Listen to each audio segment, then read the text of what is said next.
जिल्हाधिकारी वर्षा ठाकूर घुगे यांच्या उपस्थितीत वटपौर्णिमेनिमित्त वृक्षारोपण. लातूर जिल्हा प्रशासनामार्फत वृक्षारोपण मोहिमेंतर्गत जास्तीत जास्त झाडे लावण्यासाठी प्रयत्न केले जात आहेत. वटपौर्णिमेचे औचित्य साधून प्रत्येक कुटुंबाने किमान 10 झाडे लावावीत, असे आवाहन जिल्हाधिकारी वर्षा ठाकूर घुगे यांनी केले होते.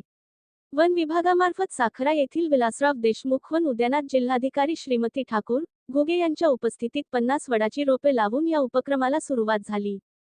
रोहयूच्या उपजिल्हाधिकारी अहिल्या गाठाळ, सहाय्यक वनसंरक्षक वैशाली तांबे, वृक्षारोपण मोहिमेत सहभागी सुनंदा जगताप, वनपरिक्षेत्र अधिकारी धनंजय पोटे, श्रीमती नागरगोजे, वनपरिमंडळ अधिकारी Nilesh Birajdar, T. S. Chille, P. T. Devkaran, वनरक्षक महेश पवार, बालाजी पाटील, गोविंद घुले, धम्मसागर कांबळे यांची यावेळी प्रमुख उपस्थिती होती. जिल्हाधिकाऱ्यांच्या आवाहनाला प्रतिसाद देत यंदाची वटपौर्णिमा वडाची झाडे लावून साजरी करण्यात आली. या उपक्रमाची सुरुवात श्रीमती ठाकूर घुगे यांच्या हस्ते साखरा येथील विलासराव देशमुख वन उद्यानात वडाचे झाड लावून झाली.